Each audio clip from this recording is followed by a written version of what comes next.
Rain for days. An English army sits in a valley in the north of England, soaked through, out of food, and completely certain that it's winning.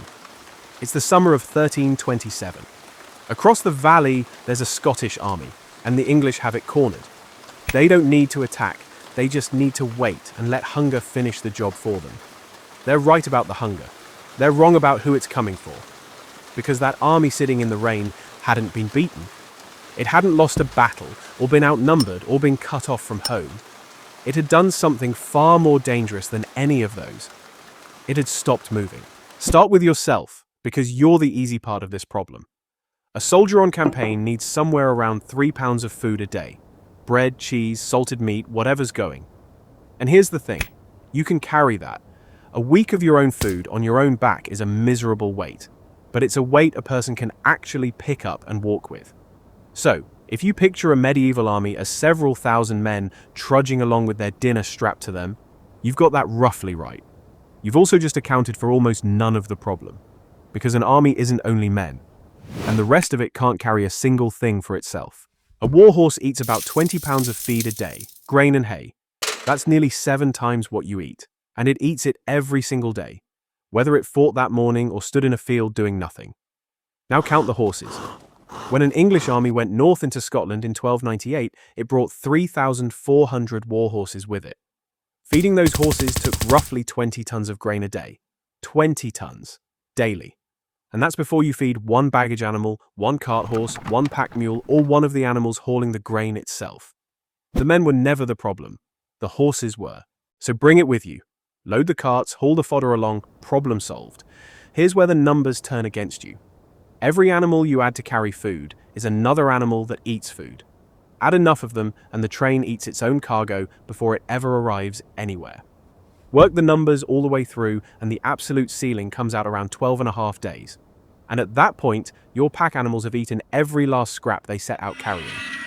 In practice, armies managed about a week. That ceiling gets worked out most carefully for Alexander's army rather than a medieval one. But the arithmetic doesn't care which century you're standing in. Push it further, and it stops being cruel and starts being impossible.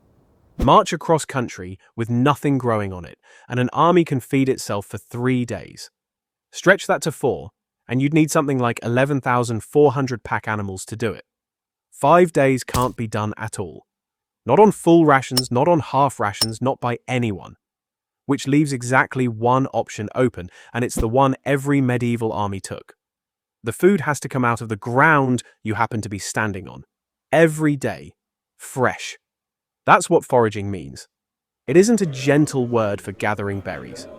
It means armed parties riding out from the column each morning to take grain and livestock off whoever lives there. A large army moved 5 to 10 miles a day, and as it went, it stripped a belt of country 10 miles wide of everything edible in it. Grain, livestock, fodder, gone.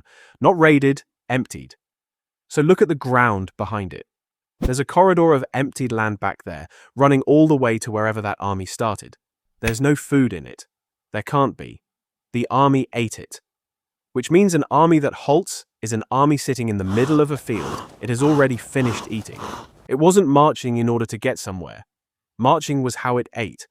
Those are 2 completely different things, and only one of them is on the map. Which brings us back to the rain in Weardale. That English army had outrun its own supply train, and there was nothing left in the countryside around it worth taking. So it sat on one side of the valley and waited for the Scots to starve. The Scots were starving.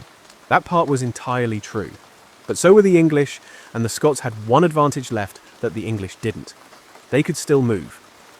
On the night of the 6th of August, they picked their way out through a swamp the English had written off as impassable.